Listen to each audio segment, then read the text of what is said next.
Welcome to Business Talk Sister Rock. I'm Becca. And I'm Ruthie. And today with us, we have a special guest that we are super excited about. His name is Dr. Kelly Henry. Thank you so much for being with us. Well, I appreciate it. Thank you so much for allowing me the opportunity to be on your show. Yeah. Well, the first question we have for you is, what do you do? What do I do? Well, I am a retired chiropractor turned consultant and coach. And I specifically coach and consult with businesses on how to improve their customer service to increase their profits and growth.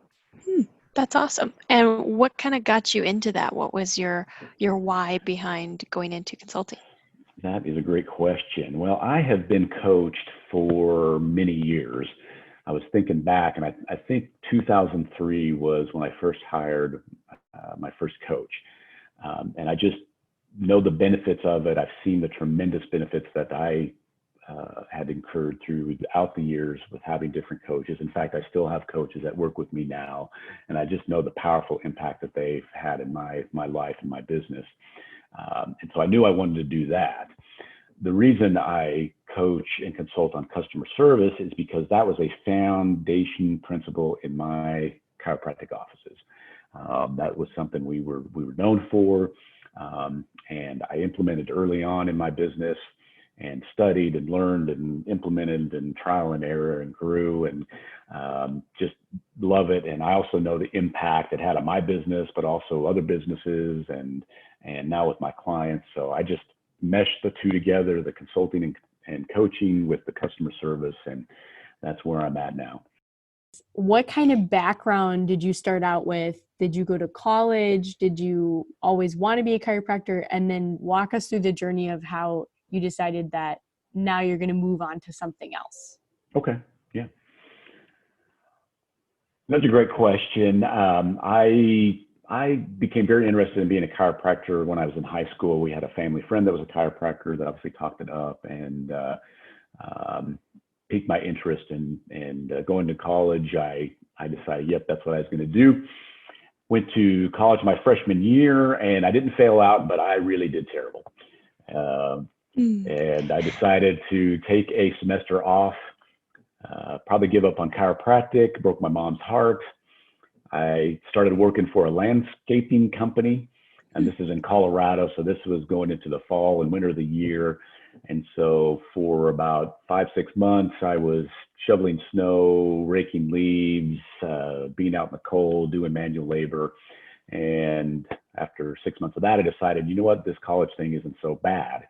I think I'll go back. And before I did go back, my parents had paid for all my college, at least that first year of college. And when I decided to go back, my dad said, I'm not doing that anymore. I'll pay for your books. You pay for your tuition. And that changed the whole mindset, my whole mindset of, you know what, I better start being a little more serious with this. And so I did, and got much better grades, turned things around, got back into the focus of being a chiropractor, ended up getting a degree in anatomy, went to chiropractic school here in Dallas, where I live now. That's why I'm here. I fell in love with the Dallas area back when I went to school in the mid to late 90s. Side note, I met my wife here. Her cousin and I sat right next to each other in chiropractic school.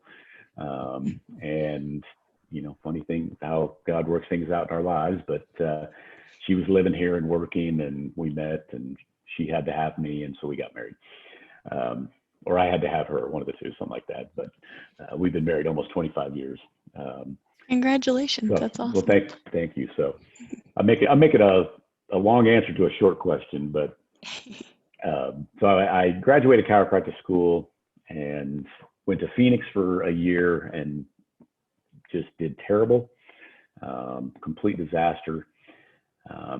Fortunately, I met a chiropractor in New Mexico where my wife was from. He was retiring, and I decided to buy him out, or I had the opportunity to buy him out, and that's what moved me to Mexico. And then a few years later, there was another chiropractor in the community that was retiring, and I ended up buying him out. I started getting coaching. I, have the customer service down pat, and so I really was able to grow my practices to something significant. buying the two chiropractors out. Both of them were, I believe, in their 60s at the time, and basically had nothing left for me to buy, which was good for me because I didn't have to pay a premium on it, but they didn't, obviously they didn't get much out of it. I made a mental note of that. And I decided, you know what, if I decide to retire and sell out, I'm going to do it while I'm at the top and have something to sell that's significant. And that's what I was fortunate to do in 2018. And with that going forward, kind of like I mentioned earlier on, that, I'd been coached. I knew the impact of that. I wanted to coach. And I knew that and know the impact of customer service. So again, I just put those two together and have ran with it. Yeah, that's awesome. So you had kind of mentioned a couple things that I wanted to comment on. So the one was like when you really had to take college seriously. I think that we just did a couple episodes with our other sister Rachel about the pros and cons of college, and that came up several times, that college is an investment and it needs to be treated like one. So yeah, I just thought that was interesting Yeah, to see. I didn't realize that my first year. I thought it was my escape from home and I could do whatever I wanted, and Yeah. that's not how it's supposed to be. Yeah. So along the lines of what you were talking about with buying out those different businesses and stuff, so you kind of had two different rounds of influx of maybe different customers and things like that, and customers who have had different experiences. So based on your personal experience with your practice, buying out those businesses, how were you able to kind of beta test a lot of different customer or techniques for customer service with that? I didn't have to beta test a whole lot. The key to customer service, at least in my philosophy and how I coach and consult, is it's just treating people right. It's helping them to feel valued and important.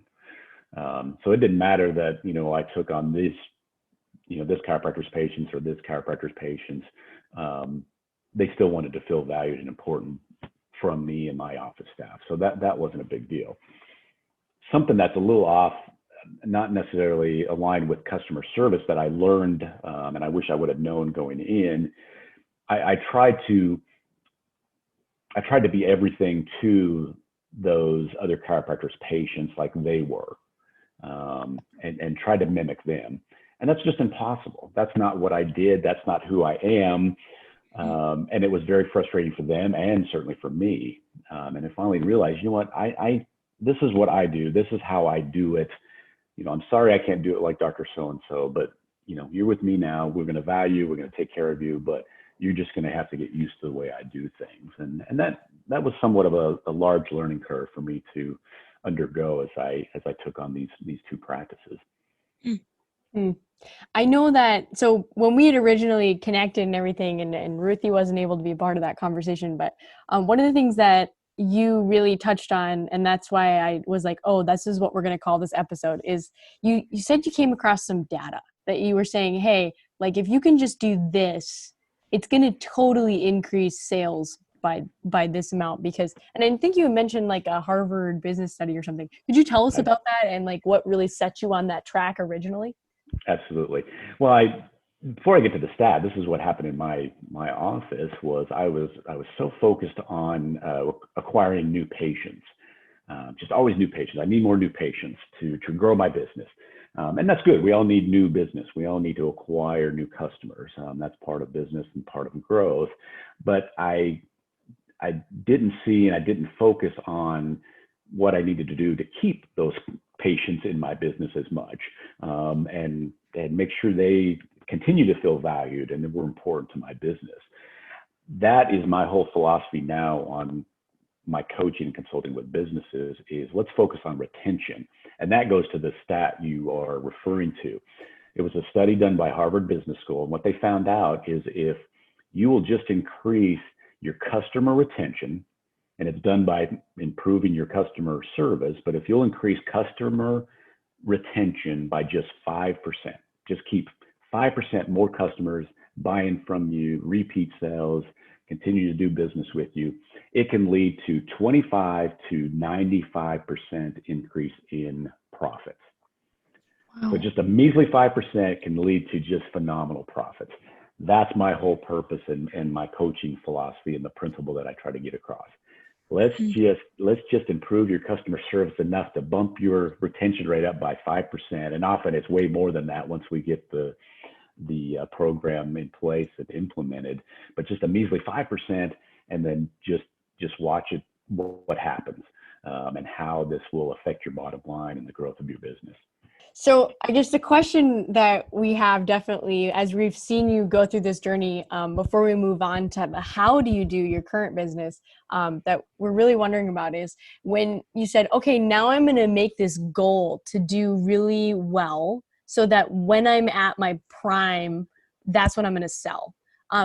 What was your actual goal in that? Like, how did you know you were at your prime, and how did you get ready to make that transition to sell your business? Well, my intention and goal wasn't necessarily to get to that point, to sell out and just have a phenomenal practice to do that. I'm very goal oriented, so I always had goals to drive me, and a new level of how many patients and revenue and all the things I was doing. So I was always just driving towards that, no matter what.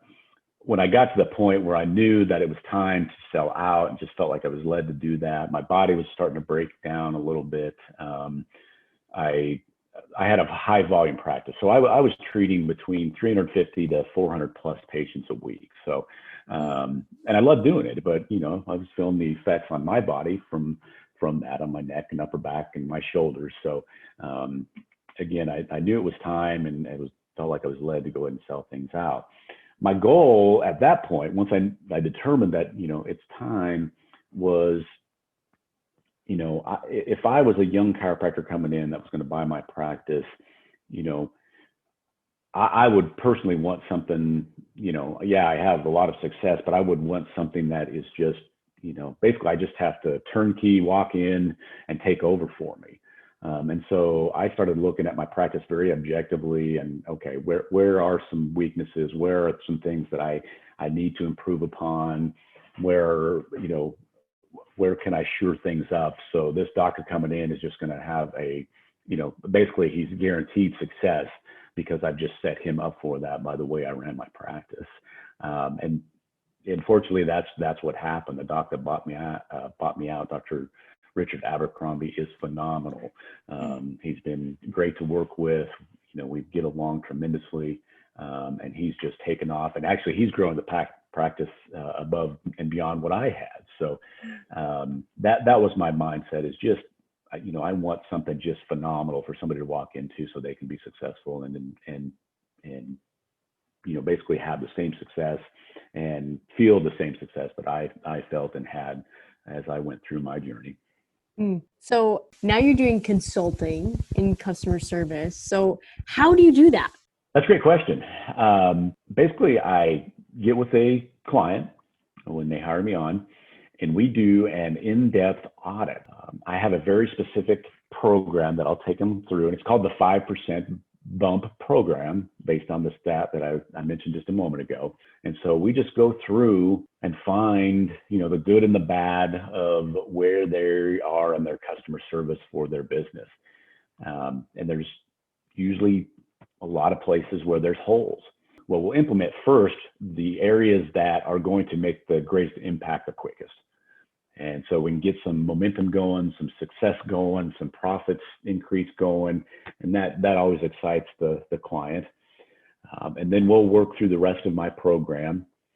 And then every business is different, obviously. So we take unique aspects of the business and what's going on with them, and we will monitor, we'll adjust, and we'll refine my program, my system to fit with their particular business and how they run things. And then we just continue to monitor and maintain once we've implemented. So we guarantee that we have consistent growth, we have consistent success, and maximize what they're trying to achieve with the program. Yeah. So what are some of your success stories and seeing like how that customer service has really impacted people's businesses? The two I get all the time is and part of my program is changing the dynamic in the business and how the employees are treated or looked at. You have to treat your employees as good, if not better, than the customers. Because if you're not treating the employees well, it's foolish to think that they can turn around and then treat the customers well. So that's an aspect of my program that we sure up and make sure is on point. But I always hear that okay, we've done that, and the business atmosphere is so much better. The employees are so much happier. They enjoy coming into work. They don't complain anymore. They want to stay in the business and continue to work there.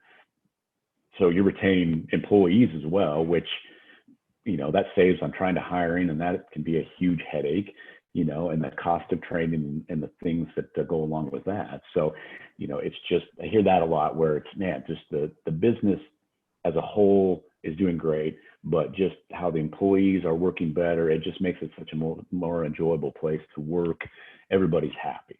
And then the second thing is obviously the profit, bumping up the profits, double, triple businesses, $100,000 in less than a year, just, explosion in profits. So that's always fun too. And it's good. I always love to hear that. But I always want to make sure that when we're going through this, and this is part of the principles that I teach and coach on, is you need to have the service mindset. And I love a quote by Zig Ziglar.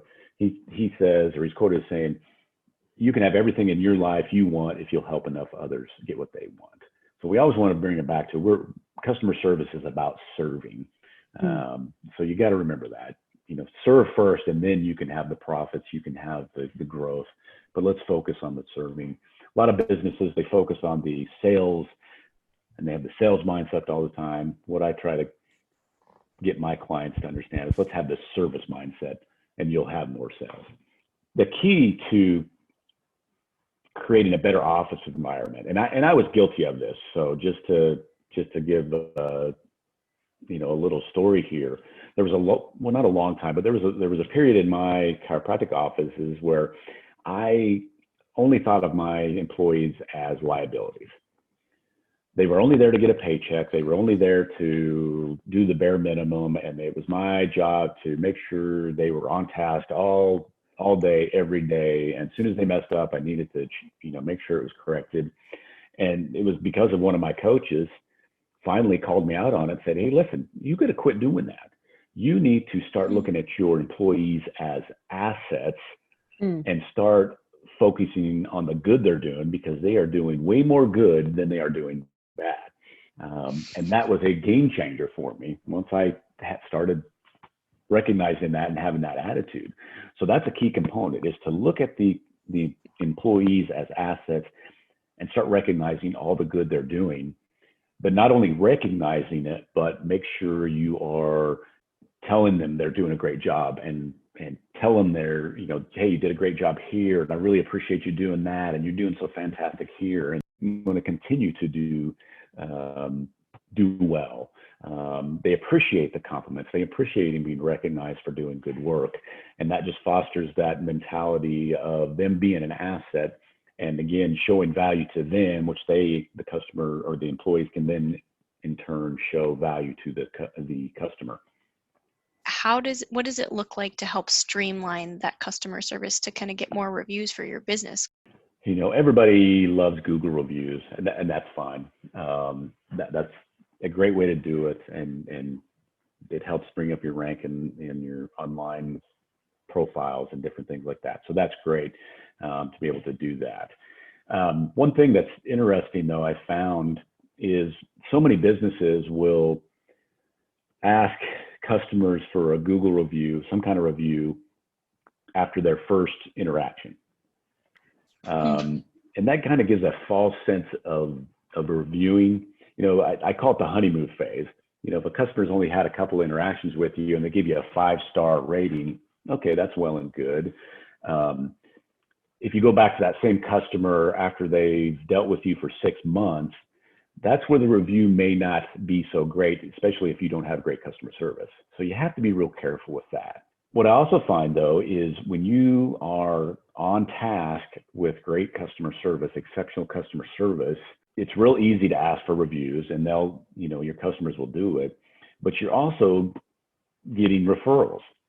And that's the best, marketing there is when your current customers, the ones you're retaining, are feeling valued, are telling their friends, family, acquaintances, and those they know to go do business with you. That is the ultimate.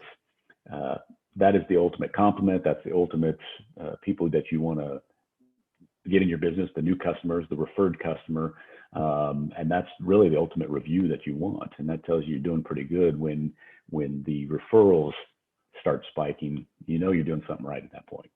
So the next question I have for you is, what recommendations and resources would you have for someone who's looking to get more into the things that you're doing? I know that one of the resources before I let you off the hook, you're coming out with a book, Define and Deliver Exceptional Customer Service. So that's definitely a great resource. That would be a good one, yes. Yeah, and I'm excited about that. We're going to link to it in the blog post as well. I know you said it was coming out pretty soon here, so I'm definitely excited about that, because you can definitely learn so much from somebody and pick their brain in a short amount of time by just getting one of their books, like, right? Absolutely. But do you have any other ones, like any other recommendations, or where did you start that you're like, wow, these were really good resources that really helped me, and now I've condensed all my knowledge into the book, hashtag get the book. But that's great. I appreciate the plug on the book, Define and Deliver Exceptional Customer Service. My first book's coming out. It's launching January 11th. So thank you for that. That would be a great resource, obviously. I've read so many books about customer service. There's a couple that come to mind. Several books on how Disney goes about their customer service and how they are very organized and detailed in it, from their hiring and training employees, and how the employees are taught to have a specific mindset to treat, the customers there in Disney very specifically. That's a great resource. Another great book is by Ken Blanchard and Sheldon Bowles. It's called Raving Fans. It's been around for a while, but it's a short book, but it is very powerful. A lot of insight and great information in it. I would definitely read that. One principle that I teach that goes along with this question just a little bit, but it'll give the listeners a kind of an idea and sort of a starting point of how they can move forward with their customer service. But the mission statement I had in my offices, my chiropractic offices, my mission statement now, and then the mission statement that I recommend my clients, and most every one of them have taken it on, is to be the best part of the customer's day. That's what you should strive for every day you're in business. You want to be the best part of their day. And to me, that encompasses basically all the principles and actions of customer service. If you're truly trying to be the best part of the customer's day, to be a breath of fresh air, to be some sunshine to the people that you are working with and dealing with, and that are relying on you for business, that goes a long way. So that can be, kind of a stepping stone for the listeners or whoever's maybe want to start off on this journey and maybe implement it into their business. Be the best part of the customer's day. That's awesome. I think that's really good advice. Thank you so much for joining us today. I love. Thank you. Yeah, it's just been really good to kind of, pick your brain and learn from you. And there's a lot of really good takeaways from this, and I'm excited for our listeners to learn from you. We are going to transition to our Sister Gawk portion. So I felt like this was a worthy quote to add to that is from SpongeBob. Says, "Never deny a guest even the most ridiculous request." That's not bad. I may have to adopt that as a secondary mission statement. So. You got to go back and watch that SpongeBob episode. It's pretty. I We're kind of gonna have nightmares of SpongeBob and my kids watching it, so I don't know if I can, to be honest with you. But although, that being said, that's part of my philosophy is, and what I teach my clients, and part of my program is never say no. I mean, that goes along with that. Don't say no to your customers. You maybe can't do exactly what they want, but you can give them other options, and just don't say no. So anyway, that kind of falls in line there. So. So you were telling us beforehand that you had some silly experiences with just different different customers and their reaction, and kind of how those experiences kind of changed their demeanor almost, and talking with you. So tell us about that.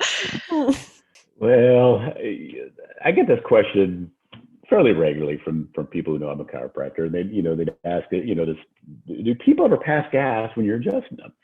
And the question, or the answer, is yes, they do.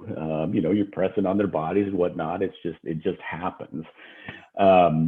What's funny to me about it is, when it did happen in my office, it was about 90% of the time always a woman that would do it. And it happens. It didn't bother me. It's just, part of normal procedures. Although my philosophy of why it was more than not a woman that did it is because guys, we kind of let gas out just whenever and all the time. So women, you're a little more discreet and hold it in. Exactly. And so I'm pretty sure that's why it happened. But what really cracked me up about when it did happen was, about 50% of the time they would acknowledge it. I'm sorry, excuse me. And the other time they would. And then I'm thinking, well, did they think I didn't hear it, or what was the deal there? But what really cracked me up is when they get off my treatment table, they would make no eye contact. They would grab their purse and they would be right out the door. I'll talk to you later, Doc. See ya. And right out the door, and, just an embarrassment. And it always gave me a little bit of a chuckle when that happened. Well, I feel like that even ties in with customer service too, and not shaming your customers. That's true. Good grief. What did you have for lunch? That type of thing. Yeah. So. Well, thank you so much for joining us today, Dr. Kelly. It was so fun to have you, and thank you to our listeners. Like we said, we're going to go ahead and post the link to his book. You can find that in our blog post. And yeah, go ahead. If you found this episode useful to you, or you learned something from it, share it with a friend. The SpongeBob lover in your life. Yeah. See you again next week.